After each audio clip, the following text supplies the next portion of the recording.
নমস্কার বন্ধুরা, সবাইকে রথযাত্রা অনেক অনেক শুভেচ্ছা রইল। আজকে আমি আছি আমাদের পাশের গ্রামে একটি রথের মেলায়। আর এখানে প্রতি বছর অনেক বড় করে রথ উদযাপন করা হয়। দেখুন বৃষ্টির মধ্যেও কত মানুষ রথের মেলায় হচ্ছে। রথটি এই পাশে রাখা হয়েছে, অনেক মানুষ ভিড় করে আছে রথ টানার জন্য। আর রথটি একটু পরে আবার টানা হবে, এই জন্য মানুষ বৃষ্টির মধ্যে দাঁড়িয়ে আছে রথ টানার জন্য। বাইরে বৃষ্টি হচ্ছে, তাই দাদাবু আমি স্কুলের বান্ডা দাঁড়িয়ে আছি আর এখান থেকে রথ উপভোগ করছিলাম। এই যে একটু পরে রথ টানা শুরু হয়ে গেছে, ওই যে রথের চূড়া দেখা যাচ্ছে।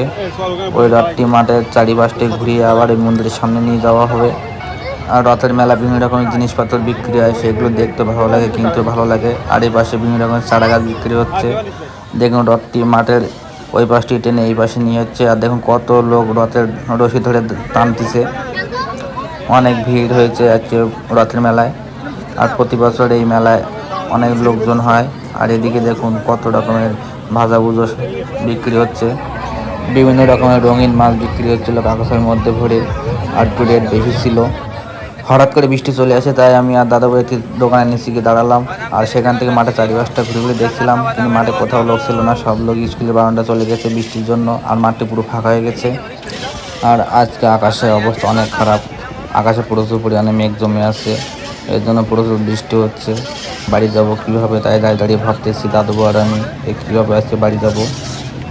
দেখুন মাঠে কোথাও লোক নেই, মাঠে পুরো ফাঁকা হয়ে গেছে। আর এদিকে গরম গরম বাদাম ভাজা দাঁড়িয়ে দাঁড়িয়ে খাচ্ছিলাম, আর খেতেও ভালো লাগছিল বৃষ্টির মধ্যে।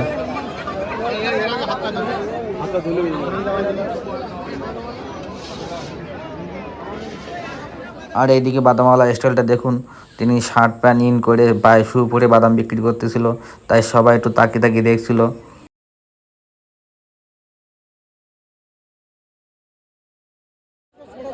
বৃষ্টি শেষ হলে আমরা কিছুক্ষণ পর আনারসের দোকানে যেয়ে 3টা আনারস কাঁঠাল নিলাম।